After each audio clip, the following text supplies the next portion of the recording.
deegaanka Caraweyn oo ka tirsan gobolka Cayn waxaa maanta lagu kala wareejiyay geel magac oo tiradiisu ay gaarayay 130 halaad oo laga bixiyay Allah u naxariistay marxuum Daahir Flahar munaasabaddii geela lagu kala wareejinay waxaa ka qayb galay cuqaasha iyo waxgaradka ka socday labada dhinac iyo waxgaradka deegaanka Caraweyn ugu horeyn halkan isagu waxaa ka hadlay caaqil Cabdideere Cali Abakar Cabdi Xaaji Cali Cilmi Cabdiriigle iyo caaqil Cabdilaahi Salabaan Cabdiraage ganacsade Maxamuud Faande dhamaantoodna waxay ka hadleen oo munaasabada ku qaabkii magta loo kala wareejin lahaa dhinaca kale waxa ay halkan ka hadlay qaar kamid ah waxgaradka deegaankaasi Caraweyn oo soo dhaweeyay qaabka u dhacdeen sida nabadgelyada ahi labada ardaa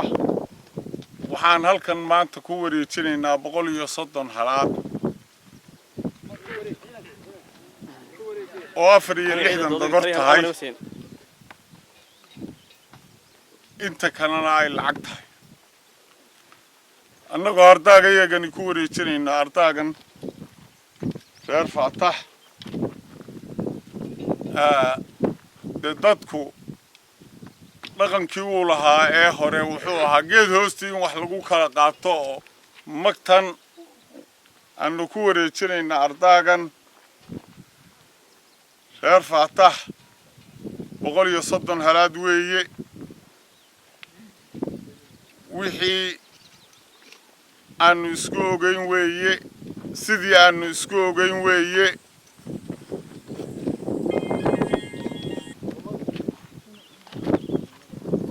marka hore halka kan waxaan oo nimid inaanu magti ku qaadano aanu Cabdilaahi Axmed ku lahayn waa noo keeneen 130 halaad bay noo keeneen sidaas aanu isku ogeyn way ka soo baxeen ballankii aanu isku ogeyn waana ku mahadsan yihiin waa ka qaadanaynaa wax dhibo imika aanu wadno aanu daba sidnaana ma jirto wixii haatan noo harsanay soo kaaga harsanna waa ka balbalami doonaa assalaamu calaykum waraxmatullaahi wabarakaatuh hawshan dadkani waa dadkii guryaha ku wada hadli jiray ee gobasha ku wada hadli jiray insha Allah bilmillahi kariim gobashii ilaahay inoo dhigay ee inuu rab inoo horta ku wada hadlayna laakiin mid dabeeciyo aynu dhaqan u lahayn baynu ku wada hadli jiray ilaahay waxaanu ka baryeennaa gobasha waxa ku loogu wada fadhiistaa nabad dadku markuu gobasha ku wada fadhiisto waa dad nabday oo nabad ilaahay waxaanu ka baryeennaa inaynu gobol qurux badan ku wada fadhiisano oo nabadda ilaahay inoo suura geliyo innagana qalbigeena iyo niyadeena aynu ku tawakkalno ilaahay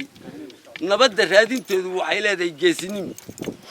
waxa weeye nabadda ilaahay baa haya laakiin waxa lagu helaa geesinimo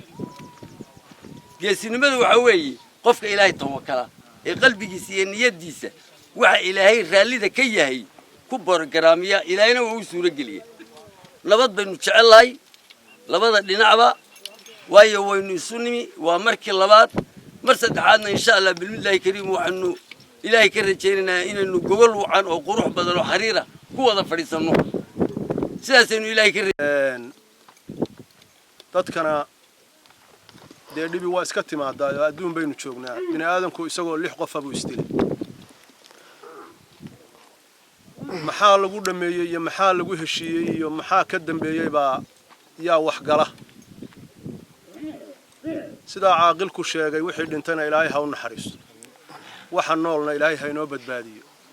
danteenu waa nabada ilaahay hayna garansiiyo amiin ilaahay beerkeena burcad ilaahay haysu mariyo dad wada dhashay oo is dhalay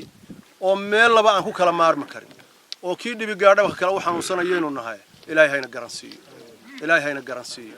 ilaahay nabadgeliyo iyo naxariis bahayna siiyo barwaaqada aynu arkayno ilaahay nabadgeliyo aynu ku daaqno ilaahay hayna siiyo qoladan tolka ah ee xoolaha noo keentay xoolihii lagu ballamay ee ballantu ahayd way keeneen waa ballantina waa ka soo baxeen aad bay u mahadsan yihiin annana wanaag baanu ku qaadanaynaa maxaan ku idhaahdaa waxaa jiray wax kale oo Soomaalidu had iyo goor isaga daba socda taasna haddii alla ka dhigo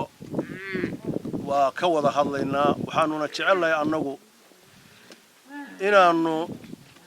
dadka tolka ah ee haddeerto dhibaatadu ay dhex martay inay nabad iyo nolol wadaagaan baanu doonaynaa sidaa darteed wixii noo hadhayna haddii alla ka dhigo iyadana markeedaanu dhammaysanaynaa inuu ilaahay siiyo ilaahay naxariisana inuu siiyo amiin ilaahay samir iyo iimaan iyo cad khayr qaba dhammaantiin uu inaga wada dhintay ilaahay subxaanahu wa ta'aala uu inaga wada siiyo ilaahay subxaanahu wa ta'aala waxaan laga keenay ee xoolahan ee sharafta leh baraka ilaahay barakeeyo oo ilaahay u barakeeyo oo meeshii ay laga soo meeshii loo geeyo ilaahay uu ka dhigo dhammaan sharaf ilaahay u geliyo qoladan keentayna xoolo wacan bay keeneen soo dadaaleen ilaahayna idinkana waxaan idinka baryaynaa ilaahayna idinkana ilaahay idin barakeeyo in ilaahay meesha ka saartayna ilaahay idinkana wax khayr qaba ilaahay idin geliyo aad baanu idin mahadinaynaa labadiina dhinacba si sharaf leh oo gobannimo leh oo walaaltinimo ah oo ehelnimo ah baad ku timaadeen u wada hadasheen hore wacan oo sharaf lehna ku siiseen allaha idinku barakeeyo ilaahayna barakeeyo ilaahu labadaa reer laba reer oo ehela oo rixima oo qaraabo ah oo wiil iyo abtigiya oo wiil iyo seedigiya oo wiil iyo dhalashadiya oo isku deegaana oo isku guryaa weyn ilaahu beerkooda barca isku mari rabbiyo ilaahu beerkooda barca isku mari waxaan ugu baaqaynaa sidoo cabdiriig la sheegay iyo caaqilkuba hawsha wixii ka horreeyey iyo tan ka dambaysaba ee dhacdayba sidaa walaaltinimada leh ee waxbixinta leh ee gacmad qabshaga leh ee wada hadalka leh in loogu dhameeyo waxaan cismaan iscaalo dhagjar wararka telefishinka caalamiga ee Soomaaliya News magaalada Buuhoodle xarunta gobolka